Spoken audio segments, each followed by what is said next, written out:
students, a very good afternoon to you all. We are meeting today for discussing our paper that is for syllabus 2022 for CMA, okay, and we are discussing about part A, okay.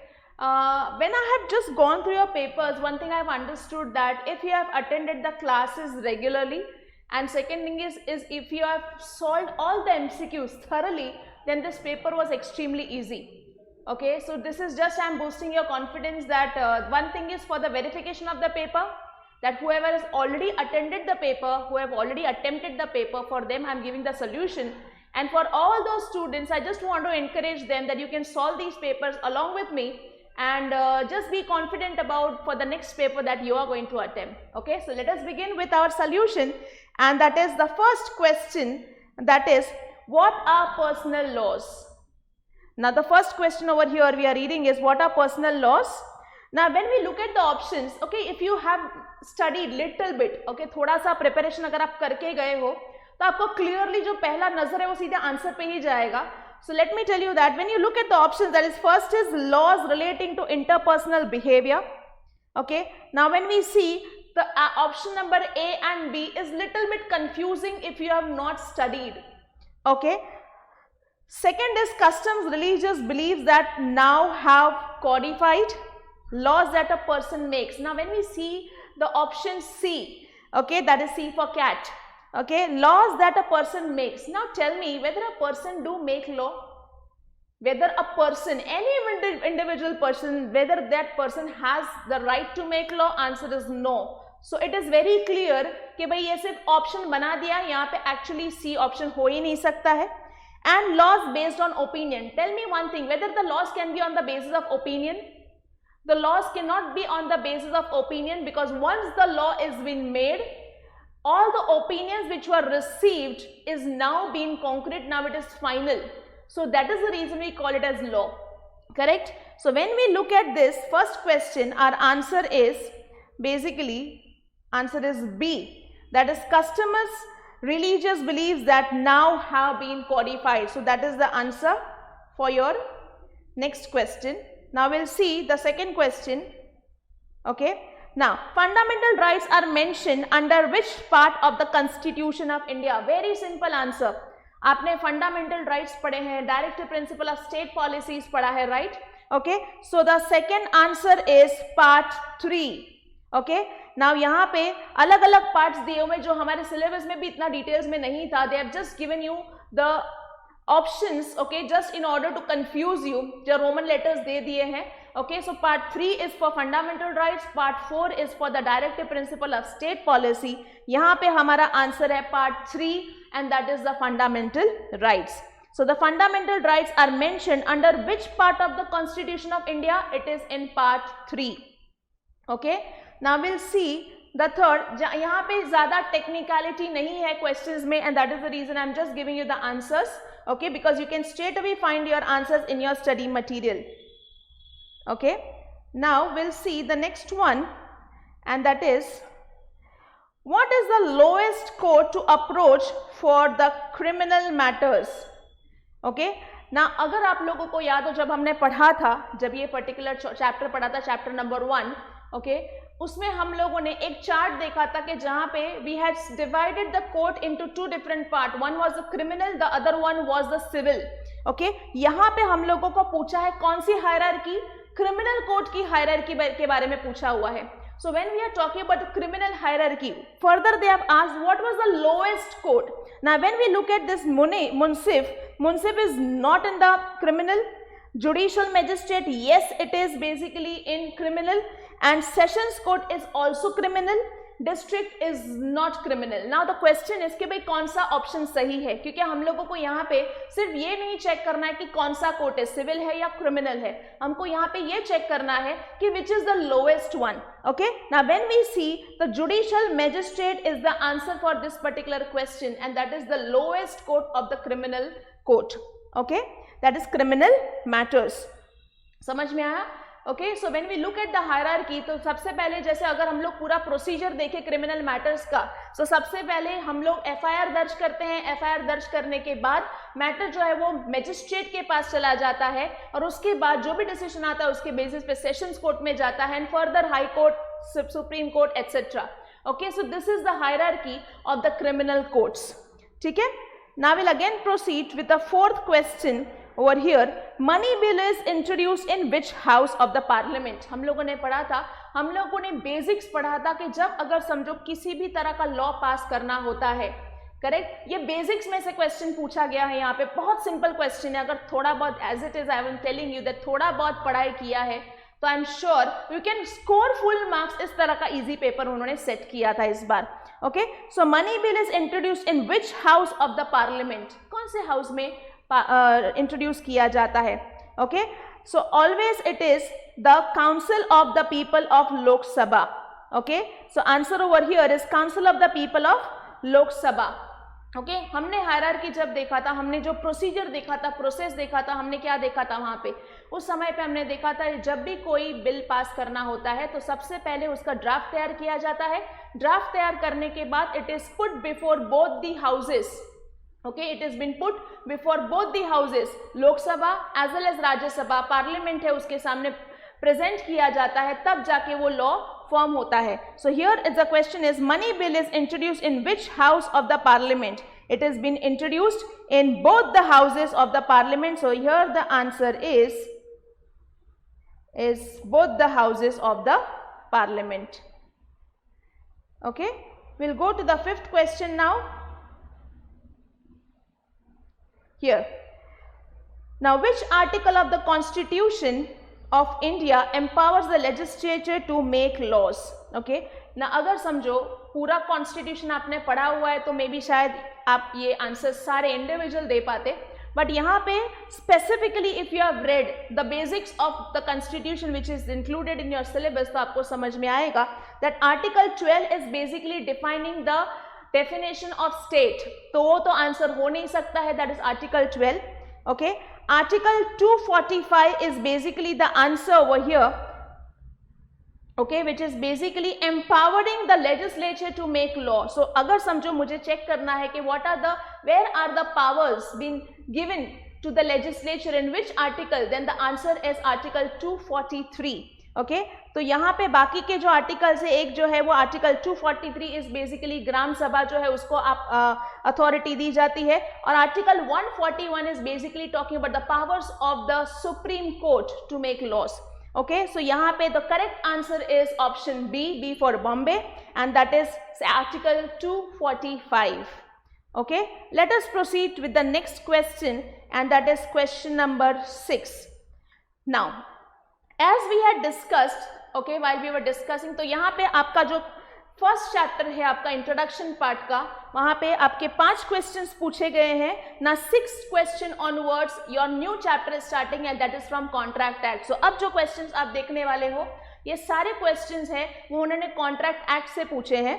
Okay, और यहाँ पे 6th question हम देखते हैं. ध्यान से question read कीजिएगा. My only request to all my students all the time is that whenever the question paper is in your hand, don't be in hurry in writing the answers or marking the answers. Just be careful and be always vigilant about checking your answers, I mean the questions. Always read your questions carefully and don't jump to the answers fast, because there may be the situation where they will twist the options and they will give you. Okay, तो जब कभी situation ऐसा होता है कि सारे गलत लग रहे हैं, कभी सिचुएशन ऐसा होता है कि भाई सारे सही लग रहे हैं. Somewhere we are making mistake of not reading the question correctly. So be careful while reading the question and the options. Okay, now look here carefully. What is the difference between void and voidable contract? Under the Indian Contract Act, choose the correct points from the following option.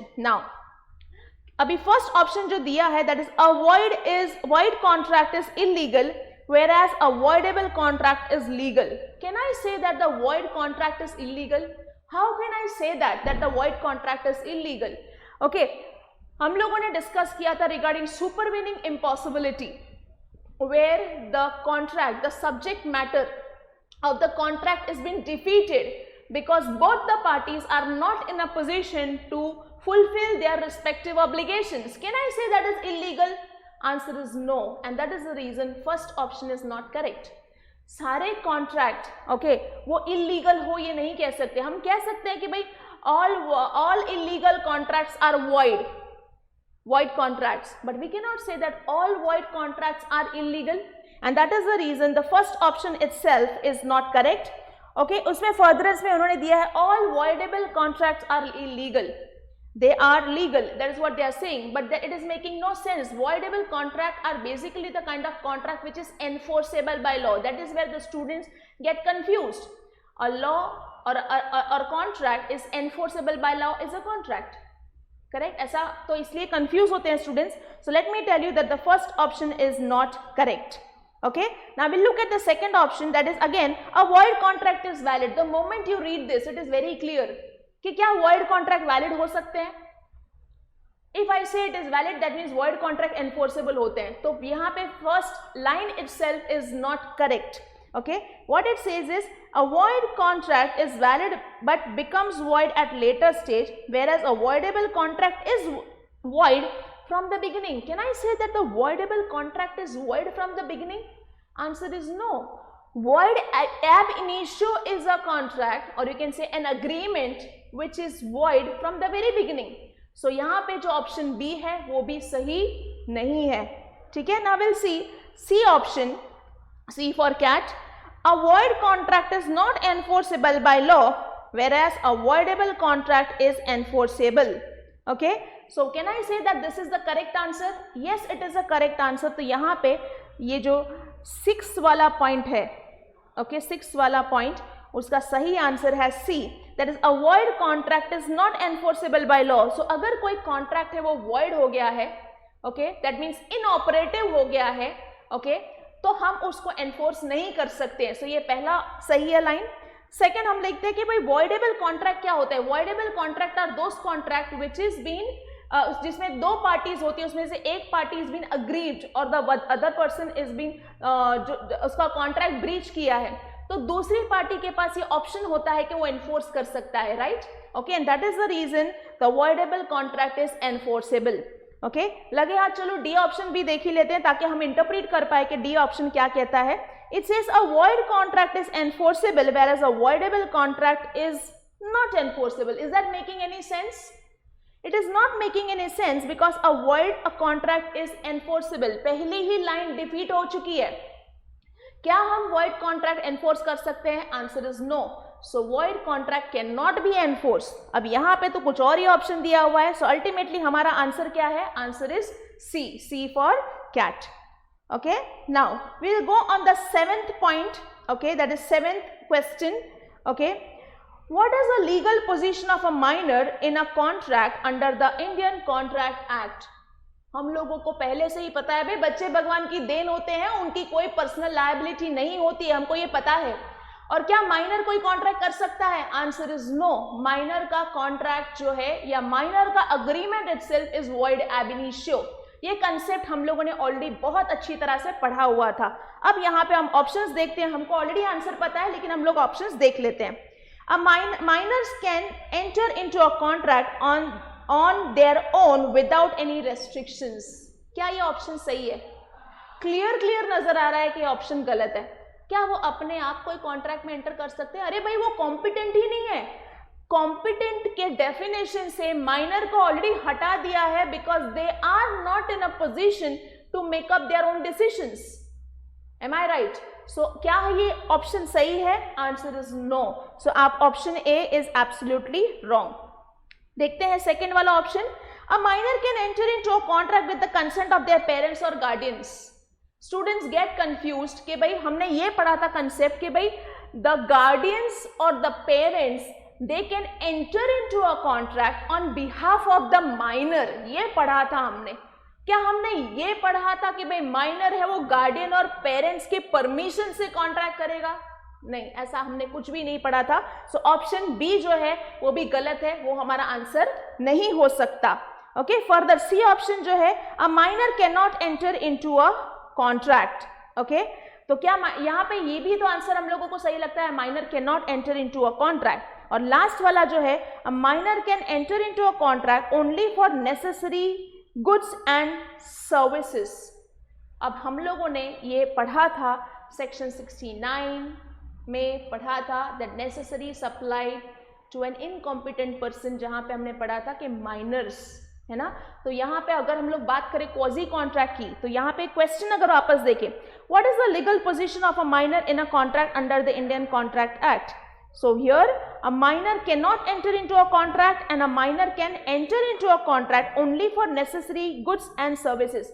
मेरे students है वो ये दो answers को लेके confuse होते हैं, ma'am answer C है या डी है। Okay, so if we look at it, first thing is that the minor's contract is void ab initio. Okay, but we had also seen if the necessary supply to an incompetent person, इसमें अगर minor का हमने देखे तो वहां पे वो necessary goods और सर्विसेज प्रोवाइड किए हैं, उसके लिए वो कॉन्ट्रैक्ट कर सकते हैं। So here we will tick the answer as C, that the minor cannot enter into a contract. Okay, minor cannot enter into a contract. Why? Because the minor is incompetent to enter into a contract. यहाँ पे Indian contract act में जो specifically quasi contract दिया है उसमें हमने देखा है, बट वो वाइडर डेफिनेशन है, दैट इज इनकॉम्पिटेंट, जहाँ पे इनसेन, अनसाउंड माइंड या फिर माइनर या डिसक्वालिफाइड बाय लॉ, इन सबको हम लोग इंक्लूड करते हैं, दैट इज इनकॉम्पिटेंट डेफिनेशन। ठीक है, तो यहाँ पे आंसर जो है वो हमारा है, आंसर इज सी। ठीक है, now let us see the next question, that is question number 8. What is the meaning of consideration in the Indian Contract Act? Okay, what is the meaning of consideration? Now it is very clear, okay, that is first is the law. अब अगर हम लोग definition देखें तो clearly नजर आता है, हमको क्या लगेगा, ये सारे जब options देखेंगे तो हमको लगेगा all the options are correct. Okay, first the lawful object of the agreement. क्या मैं ये कह सकती हूँ consideration is a lawful object of the agreement? Second is an act or a promise by one party to do or abstain from doing something which is bargained by the promiser in exchange of their promise. Okay. Further, the intention to create legal relation, the agreement that is enforceable by law. Here the answer is B. Okay, which is very clearly seen that it is a promise, it is an act or a promise by one party to do or abstain from doing something which is bargained by a promiser in exchange of their promise, that is consideration, that is something in return. Okay, now we'll see question number 9. Which of the following is not an essential element of the valid contract under the Indian Contract Act? अगर आप लोगों को याद हो, the essentials of valid contract के points हम लोगों ने discuss किए थे. Now we just look at those points. Okay, that is intention to create legal relationship. Obviously there has to be an intention to create the legal relationship. Okay, so answer A जो है वहां पे आपको ध्यान में ये रखना है कि उन्होंने लिखा है not. ओके, नॉट की वजह से बहुत सारे स्टूडेंट्स कंफ्यूज हो जाते हैं और वो बोलते हैं अरे यार ऑप्शन तो सारे सही नजर आ रहे हैं, but you have to read the question carefully which says that not. So which of the following is not an essential element of the valid contract? That is first is intention to create legal relationship. ये जरूरी है, ये होना ही चाहिए. ठीक है, offer and acceptance होना चाहिए, बिकॉज अगर अग्रीमेंट नहीं होगा तो एनफोर्सेबिलिटी नहीं होगी, और एनफोर्सेबिलिटी नहीं है तो कॉन्ट्रैक्ट भी नहीं होगा. इसलिए जरूरी है कि ऑफर एक्सेप्टेंस होना चाहिए. ओके, फर्दर क्या लॉफुल कंसिडरेशन होना चाहिए? यस, लॉफुल कंसिडरेशन भी जरूरी है अगर आपको एक वैलिड कॉन्ट्रैक्ट एंटर करना है तो. ठीक है, एंड द लास्ट वन यहाँ पे सी ऑप्शन है विच is the correct answer of this, that is return agreement. ये जरूरी नहीं है कि हमारा रिटर्न अग्रीमेंट हो all the time. The agreement can be oral और इट कैन बी रिटर्न. ठीक है, तो ये जरूरी नहीं है कि भाई आपका अग्रीमेंट है वो हमेशा रिटर्न होना चाहिए, because see the act is very clear. It says there has to be an agreement. It does not say that there has to be a written agreement or it has to be an oral agreement. And that is the reason answer is C. ठीक है, now let's proceed further. In which of the following situation can an agreement be considered as void under the Indian Contract Act? अब यहाँ पे अलग अलग situations आपको दे रखे हैं, उसमें आपको define करना है, decide करना है कि ऐसी कौन सी situation होगी कि जहाँ पे आपका agreement है वो void होगा. Okay, now let us begin with one options over here. When both the parties to an agreement are of sound mind and have given free consent. क्या मैं ये कह सकती हूँ ये void है? भाई free consent जरूरी है, दोनों ने free consent दिया है, and the most important thing is both of them are of sound mind. That means they both are in a position to make right decision. तो क्या मैं ये कह सकती हूँ कि ये void contract है? Answer is no. तो ये मेरा आंसर नहीं है, ये 10th क्वेश्चन का आंसर ए नहीं है. ठीक है, when the agreement is made with इनएडिक्वेट consideration, okay, इनएडिक्वेट consideration, okay, चलो इसको थोड़ा साइड में रखते हैं, इसको बाद में डिस्कस करेंगे। When the parties to an agreement are relative, क्या यहाँ पे किसी भी तरह का रेस्ट्रिक्शन रखा हुआ है कि भाई आपको यू हैव टू, अगर आपस में रिलेटिव्स है वो कॉन्ट्रैक्ट नहीं कर सकते, अग्रीमेंट नहीं कर सकते, ऐसा कुछ है क्या कि रिलेटिव्स ने अगर कॉन्ट्रैक्ट किया तो वो वॉइड हो जाएगा? ऐसे किसी भी तरह के रेस्ट्रिक्शंस नहीं है, and that is the reason see जो है वो भी हमारा ऑप्शन नहीं है, ठीक है। Now we'll see the B option, when the agreement is made with inadequate consideration, can I say that it is void?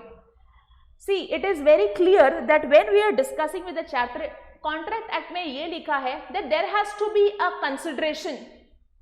यहाँ पे कोई मेंशन नहीं है कि एडिक्वेट होना चाहिए या इनएडिक्वेट होना चाहिए, ऐसा कुछ भी नहीं बोला है। अगर समझो मुझे अगर ये मोबाइल खरीदना है और मैं इस मोबाइल का 1 रुपया देना चाहती हूँ तो इट इज वैलिड। अगर समझो सेलर है वो मुझसे सिर्फ 1 रुपये में मोबाइल बेचना चाहता है तो कोई भी उसको रोक नहीं सकता है, because contract act does not specify any monetary value for selling और बाइंग एनी गुड्स। तो वो सिर्फ इतना कहता है कि कंसिडरेशन होना चाहिए, वो ये नहीं कहता है कि एडिक्वेट होना चाहिए या इनएडिक्वेट होना चाहिए, या इनएडिक्वेट हुआ तो वो वॉइड हो जाएगा, there is no such mention, okay. तो यहाँ पे जानबूझ के इनएडिक्वेट करके जो है आपको कंफ्यूज करने के लिए दिया हुआ है, okay. Now further, when the parties to an agreement are relative, हमने ऑलरेडी डिस्कस किया। Now when the consent is influenced by coercion, okay, अगर समझो किसी के साथ जोर जबरदस्ती की, ओके, जोर जबरदस्ती की एंड बेसिकली अगर समझो थ्रेटन किया तो ऐसे सिचुएशन में it is considered to be void, okay. So here it is very clear that the answer is when the consent is influenced by coercion, then it is void. Just a minute.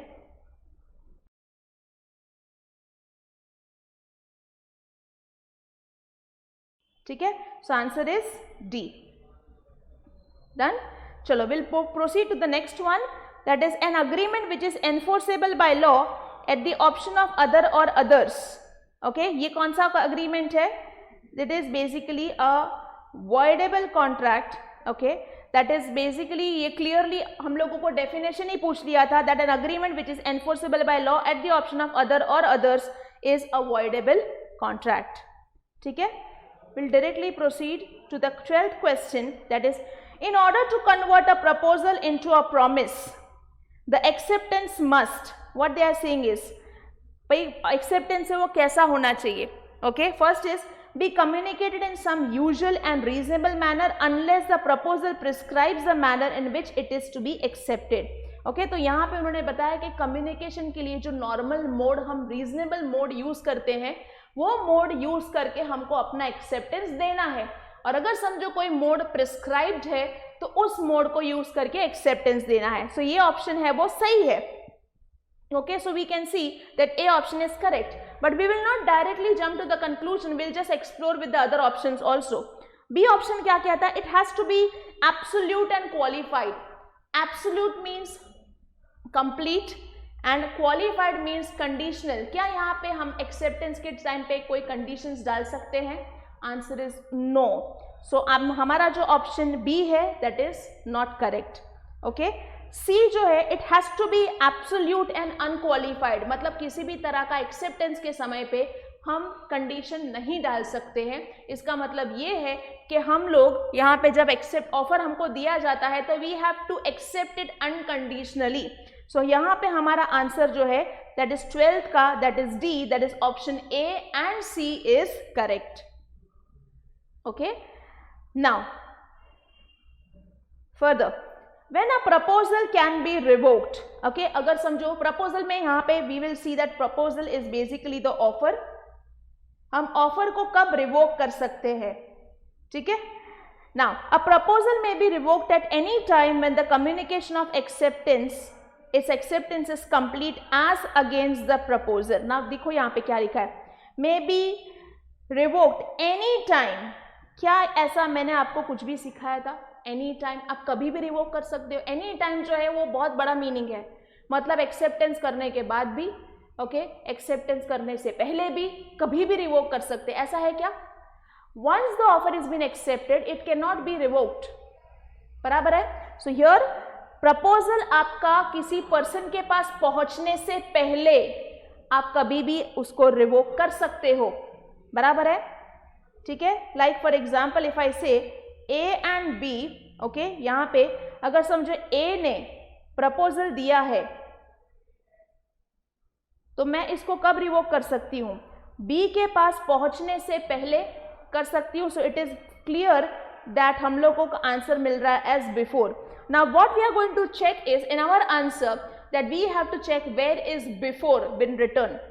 Now will see option B, that is a proposal may be revoked at any time before the communication of acceptance is complete.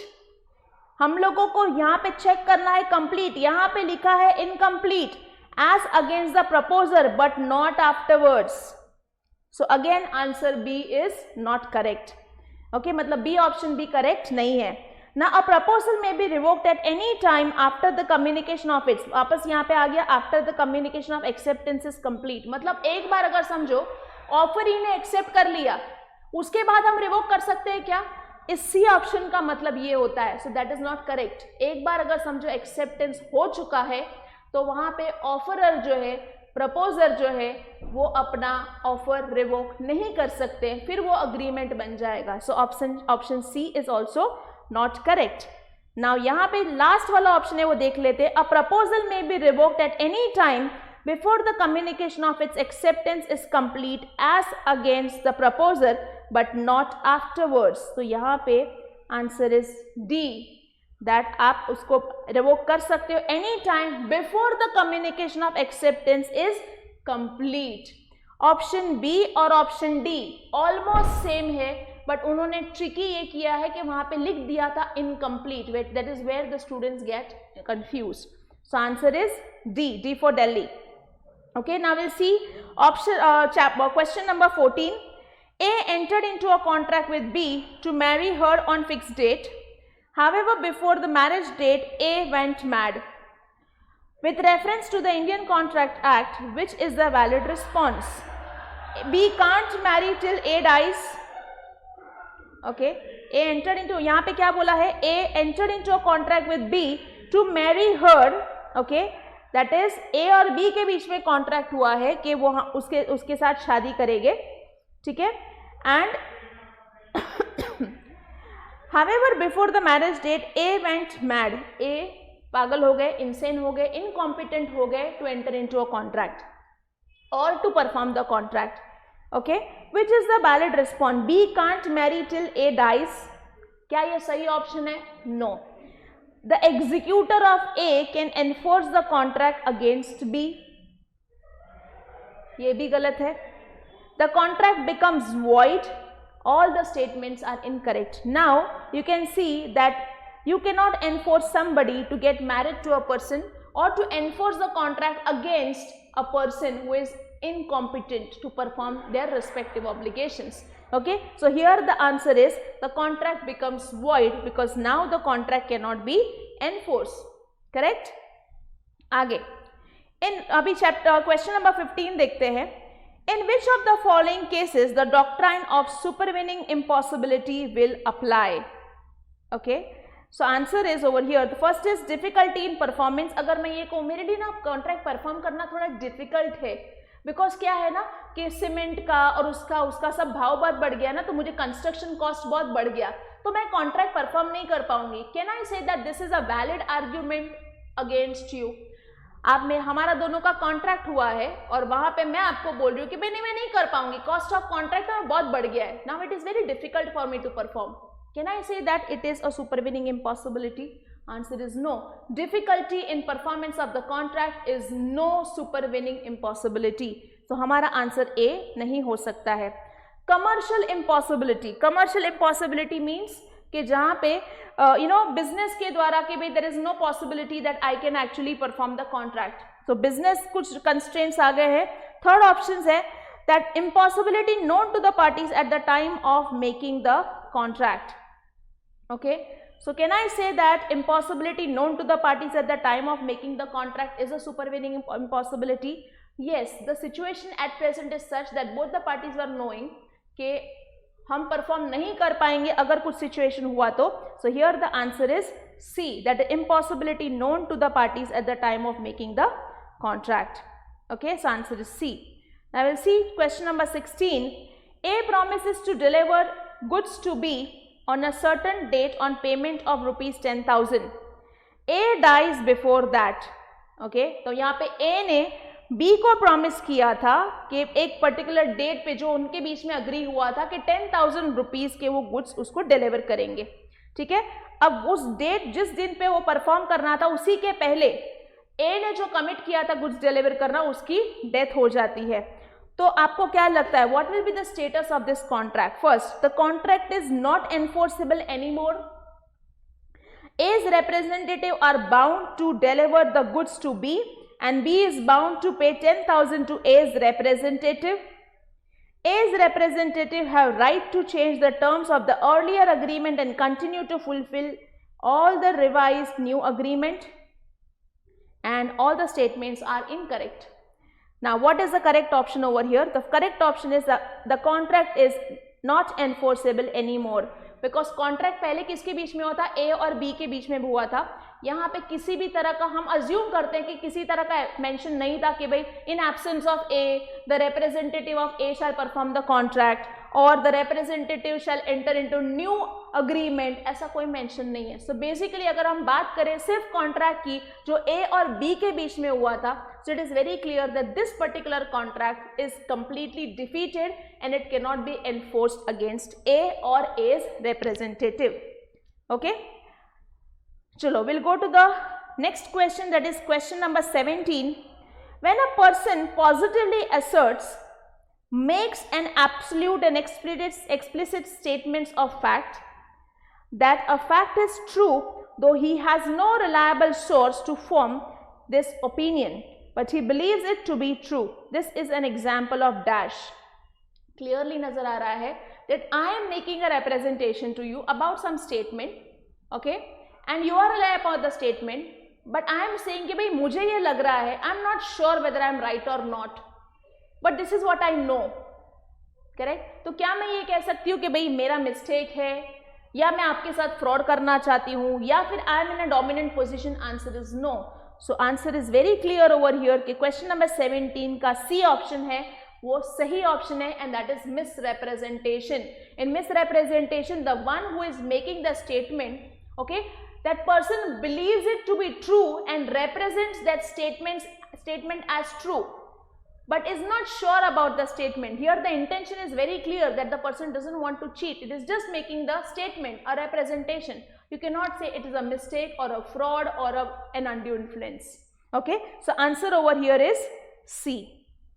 ठीक है, we'll go to the next one. Which of the following acts does not create any quasi contract obligation? First, payment by an interested person. हम लोगों ने ये पढ़ा था, payment made by an interested person is a quasi contract. Benefits of gratuitous act, ये भी हम लोगों ने पढ़ा था, where a person is willing to give a kind of a favor to somebody. And money paid by mistake or under coercion, ये भी हम लोगों ने देखा था कि quasi contract में आता है. It is only that point number D which does not talk about the responsibility of the finder of the goods. Okay, responsibility के बारे में कुछ नहीं बता है. It is just that it is talking about what is quasi and what is not quasi. ठीक है, सो यहाँ पे responsibility of the finder of the goods उसके बारे में. सो answer is question number 18, answer is D. Okay, now question 19 देखते हैं. A contract which is vitiated by undue influence is declared as which one of the following? Okay, vitiated by undue influence is always a voidable contract. Okay, जब भी undue influence apply किया जाता है, undue influence में हमने देखा था कि दो पार्टीज होती है, उसमें से एक है वो डोमिनेंट पोजीशन में है. डोमिनेंट पोजीशन पे होना गलत बात नहीं है. ये पूरी सोसाइटी में आपको हमेशा दो लोगों के बीच में हमेशा नजर आएगा कि एक पर्सन डोमिनेंट पोजीशन पे है, तो ये गलत नहीं है. लेकिन जब डोमिनेंट पोजीशन पे पर्सन होकर अगर अपनी पोजीशन का वो गलत इस्तेमाल करता है, तब हम कहते हैं कि इसको अनड्यू इन्फ्लुएंस अप्लाई होता है and which is not correct, it is voidable at the option of the other person. ठीक है, so here it is vitiated by undue influence, then it is a voidable contract. Okay, now will see question number 20. If A sells by auction to be a horse which A knows to be unsound and A says nothing to be about the horse unsoundness. While we were discussing about this topic of fraud, हम लोगों ने एक point पढ़ा था कि जहाँ पे देखा था कि भाई जब फ्रॉड क्वेश्चन में आता है, मतलब जब फ्रॉड का सिचुएशन होता है, तो उस बंदे का जो the one who is making a misrepresentation और giving a misstatement always have an intention to cheat. Okay, यहाँ पे जब हम क्वेश्चन रीड करते हैं तो हमको ऐसा लग रहा है कि अरे यहाँ पे तो उस बंदे ने को पता था कि अनसाउंड था, तभी भी उसने बताया नहीं. ओके, तो ये तो फ्रॉड हुआ, करेक्ट. लेकिन हमने एक और टॉपिक पढ़ा था जहाँ पे पढ़ा था कि mere silence does not amount to fraud.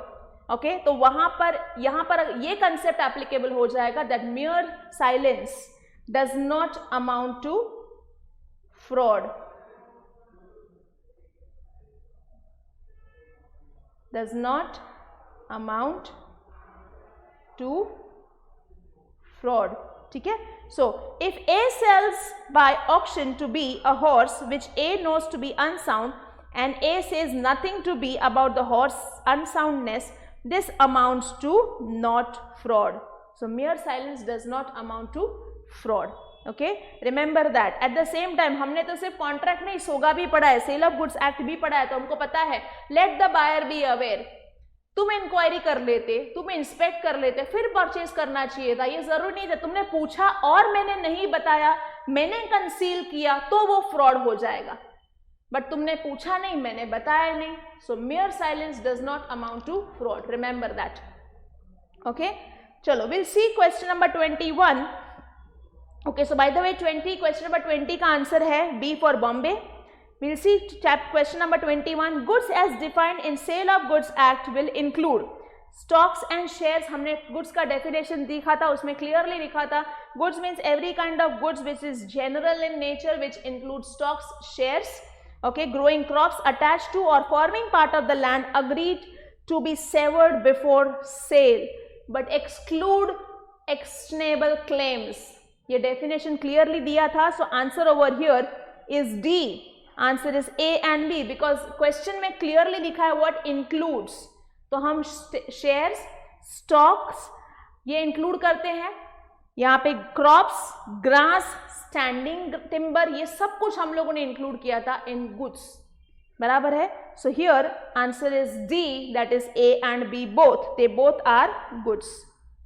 Okay, so question number 21 का ऑप्शन जो है that is D for Delhi, which is the correct answer.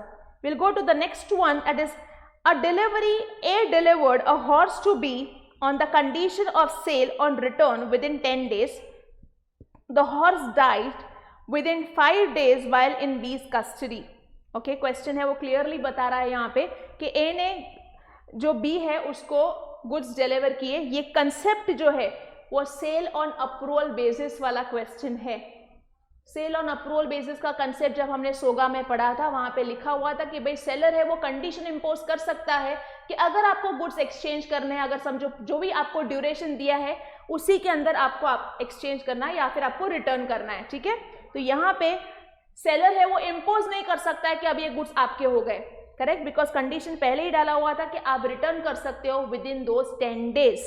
Okay, so A delivered a horse to be on the condition of sale or return within 10 days. The horse died within 5 days while in B's custody. Okay, 5 दिन में ही B की custody में horse है वो मर गया. Which of the following is the correct solution as per the Sale of Goods Act? First, the loss would fall on the buyer B as the horse died in his custody. The loss will fall on the seller A as the property in goods has yet not passed to the buyer. पास कब हो जाएगा? 10 days के बाद वो पास होने वाला था. 10 days तक की रिस्पॉन्सिबिलिटी है वो सेलर की होती है. ओके, आगे the loss will be shared equally and none of the above. So answer over here is B. Okay, so question number 22 है, उसका आंसर है B, because the goods are still, the ownership of the goods are yet not transferred absolutely to the buyer, and that is the reason it will be the liability of the seller and not the buyer. Okay, हम लोगों ने जब सोगा पढ़ना शुरू किया था, हमने सबसे इंपॉर्टेंट जो बेस है ये डिस्कस किया था, that the property, okay, possession चाहे किसी के भी पास हो वो मैटर नहीं करता है, मैटर ये करता है कि आपका गुड्स का ओनरशिप किसके पास है, जिसको हम लोग कहते हैं जिसकी लाठी उसी की बेस, सेम वे जिसका ओनरशिप उसी का प्रॉपर्टी है ना, और लॉस भी उसी का। ओके, तो यहाँ पे हम देख रहे हैं कि भाई 10 दिन की मोहलत अभी तक खत्म नहीं हुई थी, 5 दिन के अंदर अंदर ही घोड़े की मौत हो गई, because of which the seller will be responsible and not the buyer. ठीक है, सो क्वेश्चन नंबर 22 का है option and that is B for Bombay. ठीक है, now will see question number 23। As per sale of goods act 1930 there are dash modes of delivery. यहाँ पे clear है भैया, there are 3 types of delivery. हमने पढ़ा था actual delivery, symbolic delivery and constructive delivery. So these are the 3 deliveries which are mentioned under the Sale of Goods Act. So question number 23 का सही option है A, that is A for Ahmednagar. ठीक है, now we'll see the next question and that is question number 24. A contract of sale made by a person of an unsound mind is, बोलो, contract of cell. अब यहाँ पे जानबूझ के आपको confuse करने के लिए बताया है contract of sale. Okay, so contract of sale हमने क्लियरली देखा था कि भाई अगर सोगा है या कॉन्ट्रैक्ट है, पार्टनरशिप है, कहीं चाहे कोई भी एक्ट है, कॉन्ट्रैक्ट के जो बेसिक है, जैसे competent, the person has to be competent enough to enter into a contract, ये बेसिक हर कॉन्ट्रैक्ट पे एप्लीकेबल हो जाएगा, चाहे वो मूवेबल प्रॉपर्टी की बात कर रहे हैं या इमूवेबल प्रॉपर्टी की बात कर रहे हैं। ठीक है, तो यहाँ पे हम देख रहे हैं कि भाई अनसाउंड माइंड जो है पर्सन है, उसने कोई कॉन्ट्रैक्ट किया है, तो बेसिकली कंसेप्ट क्या होगा, it will be a void contract because unsound mind person is not competent to enter into a contract. So question number 24 option C, that is C for Kolkata, is a right answer.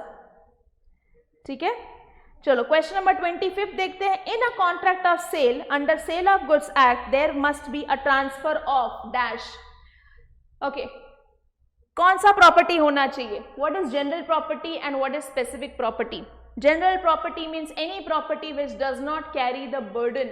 Okay, हमने सोगा पढ़ा था, तब हमने देखा था कि general property है उसको आप बेच सकते हो, आप स्पेसिफिक प्रॉपर्टी को नहीं बेच सकते हो, because the subject matter of your contract of sale, okay, for selling the goods under Sale of Goods Act has to be always a general property and not the specific property. Specific property ऐसी property होती है जिसके ऊपर burden होता है। Burden किस चीज का, बर्डन होता है किसी लोन का। ठीक है, कि जहाँ पे गुड्स है वो प्लेज पे रखे हुए हैं, तो ऐसे जो गुड्स है उसको आप बेच नहीं सकते हो, you do not have the right to sell those goods. Okay, so whenever we are selling the property under the Sale of Goods Act, we are always going to talk about the general property in goods. ठीक है, so question number 25, the answer is A, that is Ahmednagar. ठीक है, now question number 26 देखते हैं। In a contract of sale where goods lie undelivered with the seller, the risk of loss of goods remains with, now contract of sale लिखा हुआ है पहले तो, ठीक है, कॉन्ट्रैक्ट ऑफ सेल हुआ है, where the goods lie undelivered with the seller, goods deliver नहीं हुए हैं। ठीक है, सो कॉन्ट्रैक्ट ऑफ सेल हुआ है, मतलब अगर हम लोग section 4 of contract of sale का अगर डेफिनेशन देखें तो उसमें क्या लिखा है, where the seller transfers or agrees to transfer the property in goods. Okay, okay, then यहाँ पे this question is not very clear, it just says about the contract of sale. So if the goods are undelivered and it is with the seller, the risk of the loss will always remain with the seller. Okay, seller के पास अगर goods पड़े हैं, okay, हम लोग assume करते हैं कि अगर समझो अग्रीमेंट टू सेल है, गुड्स फ्यूचर में बिकने वाले हैं, तो ओनरशिप अभी तक ट्रांसफर हुआ नहीं है, तो सेलर का रिस्क है। दूसरी चीज, अगर सेल हो चुके हैं गुड्स, अब फिर भी वो सेलर की कस्टडी में है, तो it becomes the responsibility of the seller, okay, that he has to take care of the goods as if they are his own goods. So ultimately it is a responsibility of the seller and the answer is A. That is question number 26, answer is A, that is Ahmednagar. ठीक है, now we'll go to the next question, that is question number 27, where breach of warranty in a contract of sale of goods gives right to, okay, now if you all remember हमने discuss किया था warranty के बारे में। What is warranty? Warranty is basically, जैसे हमने देखा था कि condition, it is an essential stipulation, okay, वैसे warranty is an incidental, okay, और you can say that it was not a main subject matter of the contract, what the buyer was expecting. Okay, so breach of warranty in a contract of sale of goods gives right to only and only claim the damages. समझ में आ रहा है? They cannot reject the goods, they cannot repudiate the contract, okay, they can only claim the damages. ठीक है? Now, so question number 27 का answer जो है that is A, that is Ahmednagar. Now question number 28, where under the contract of sale the property in goods is transferred from the seller to the buyer, the contract is called as sale.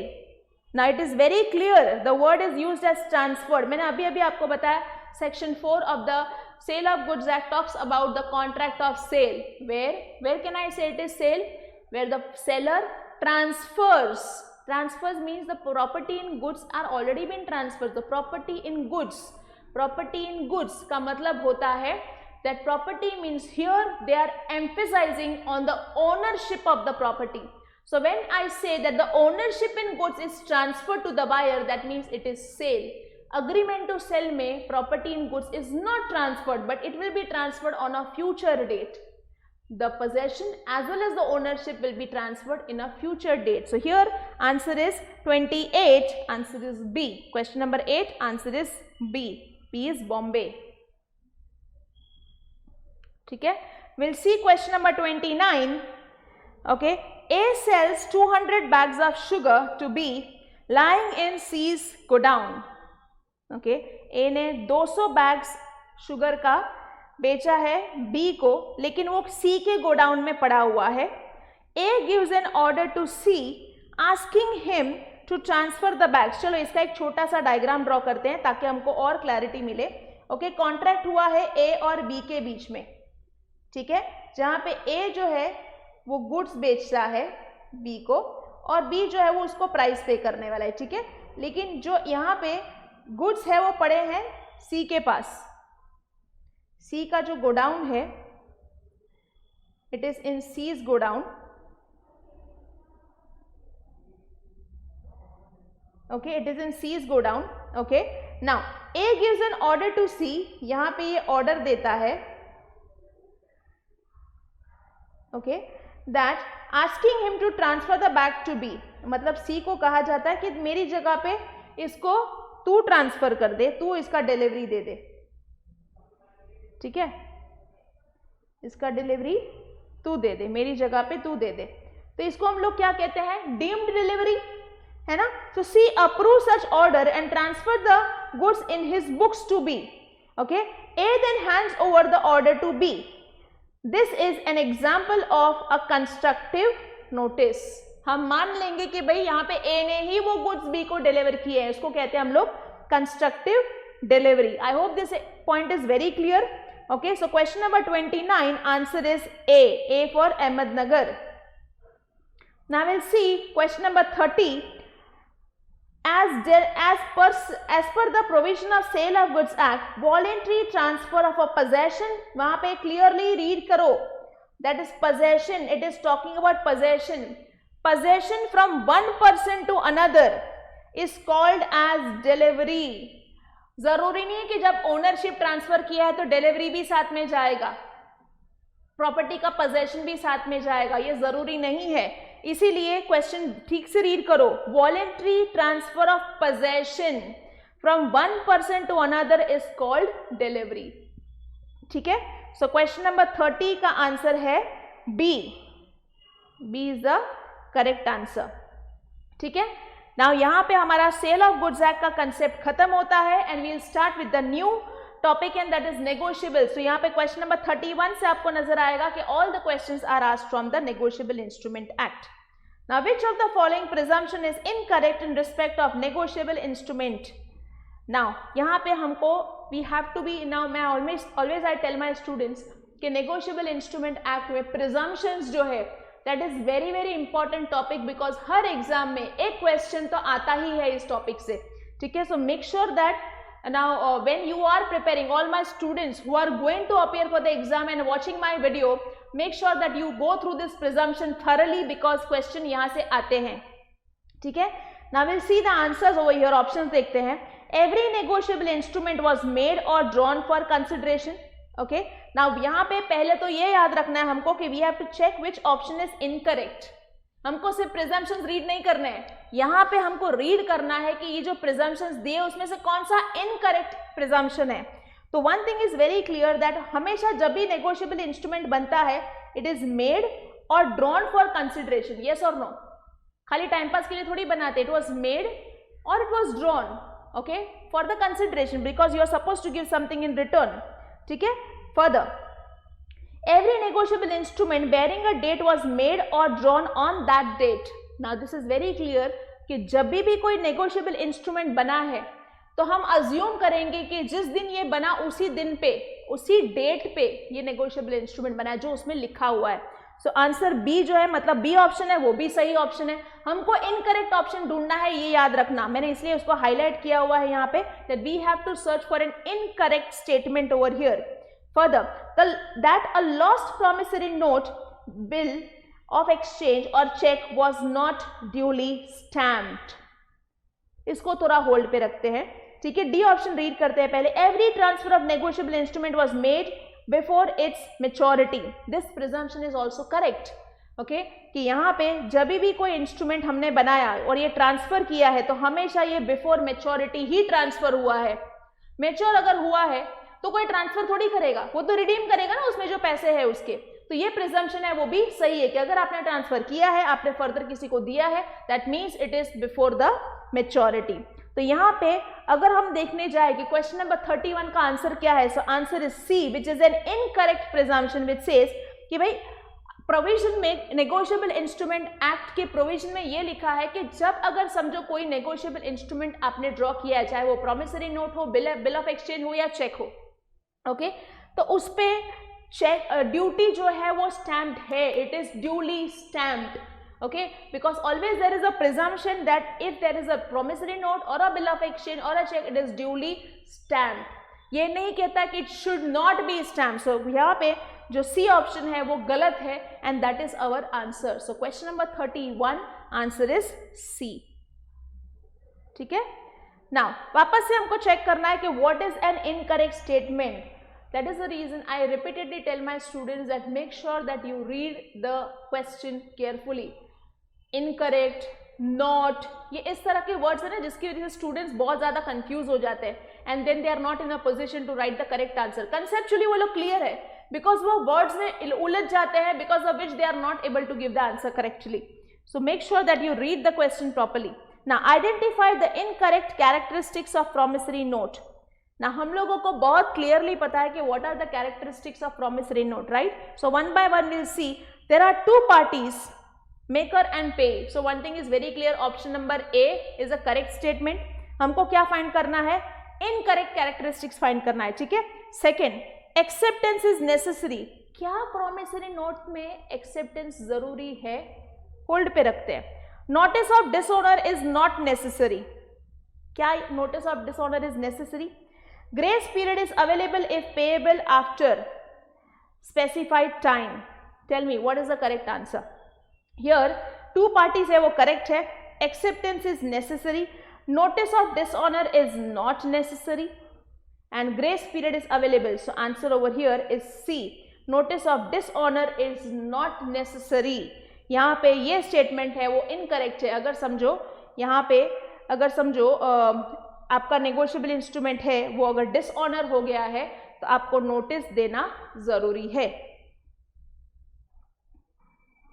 1 minute.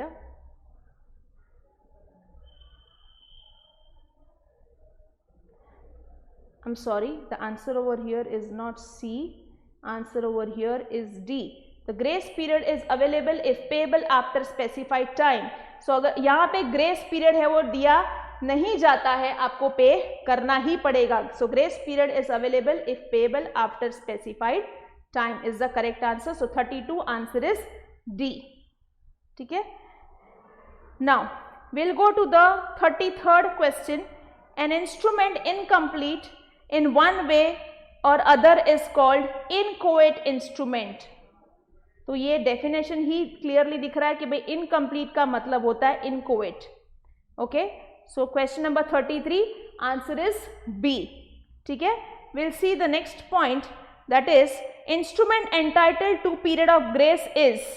कौन से instrument में दिया जाता है grace period भैया? Okay, a cheque, cheque में grace period दिया जाता है? नहीं. अ बिल और a note payable on demand. A bill और a note in which no time is mentioned. Okay, a bill और नोट पेएबल आफ्टर साइट. कौन सी सिचुएशन में हम लोग ग्रेस पीरियड देते हैं? It is always a bill और a note payable after site.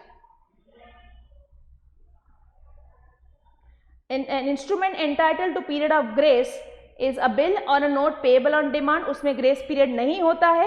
Check में ग्रेस पीरियड नहीं होता है. A bill or a note in which no time is mentioned, उसमें ग्रेस पीरियड दिया जाता है. और a bill or a note payable after sight. So answer is C, that no time is mentioned, उसमें grace period दिया जाता है, is entitled to grace. Okay, where no time is, I'm so sorry. It is answer is D. Okay. This after sight, that is D, is not payable after sight. Okay, we'll see the next one. A negotiable instrument means a bill of exchange or a promissory note or a check payable to a bearer, order, either bearer or order, bearer or order, or neither bearer nor order. So answer over here is either bearer or order. Okay, so answer here is C, either bearer or order. ठीक है, promissory note means bearer होता है और order अगर bill of exchange है तो.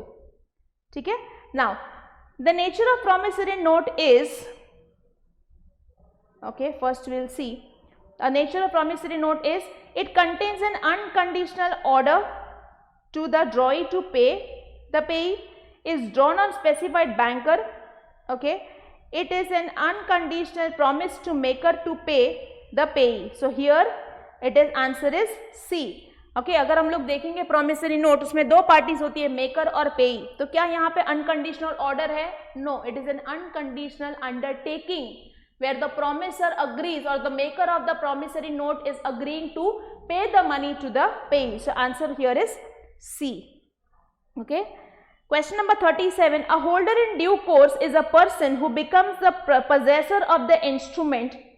Okay, answer is before maturity, for consideration, without any notice as a defect to the title. So answer is all of the above. Before maturity है, assume करेंगे, for consideration है, और without any notice as to the defect to the title of the transferor. So answer is D. Okay, सब applicable हो जाएगा. Okay, question number 38. A negotiable instrument is associated with the following. First, a written document entitled on an individual by delivery or endorsement, a written document that transfers the value in it from one person to other, a written document entitled on a person to receive money. So answer is all of the above. Okay, so अगर समझो हम बात करते हैं negotiable instrument, तो हम लोग specifically वो डिलीवर करेंगे या फिर एंडोर्स करेंगे. ओके, हमने अगर वो ट्रांसफर किया है, so it is for a value, for a consideration from one person to other. And the third one, it is a written document entitled to a person to receive the money. So all the options are correct. So answer is all of the above. So question number 38, answer is D. Okay. Now question number 39. Dash is an instrument in writing containing an unconditional undertaking signed by the maker. Okay. Now I want to highlight certain thing over here. हम लोग को ये dash का answer find out करना है, तो मैं highlight करती हूँ unconditional undertaking, and it is being done by the maker. Okay, and to pay a certain sum of money only to or to order of a certain person or to the bearer of the instrument. So answer over here is a promissory note. So it is very clear. Question number 39 is talking about the definition of a promissory note. So answer is A. Okay, and the last question of A section is question number 40. The presumption as to the date of a negotiable instrument under Act section 118 is that every negotiable instrument bearing a date was made or drawn on such date. अगर आप देखने जाओ तो ये same जो statement है वो आपको क्वेश्चन के तौर पे दिया था. I will tell you where.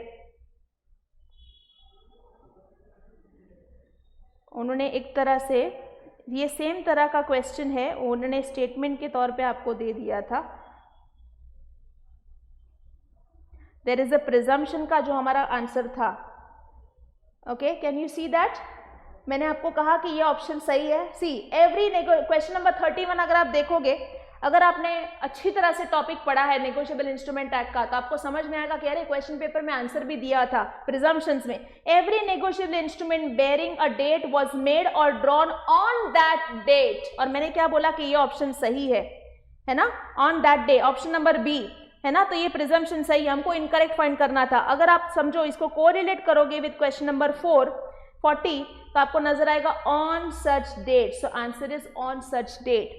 Okay, so question number 40 answer is B, and that is on such date.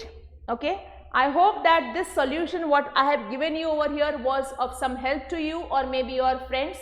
I would just suggest and encourage every person who is watching my video to please share with your friends. Maybe it can be of some help to them, okay, for preparing for their next exams. Okay, and stay tuned for many more such things. And since it was very much in demand, all the students had said that please if you can make this video. That is the reason specifically this exam was conducted just last Sunday and we have come up with the solution, the fastest one. So I would appreciate if you can be a help to somebody who is in need, okay, to your fellow friends. Okay, so stay tuned to have some more exciting solutions like this, and be with us, and all the best for all my students who are awaiting their results, and also for all my students who are going to appear for their exams in the next attempt. Okay, thank you and bye bye. See you again.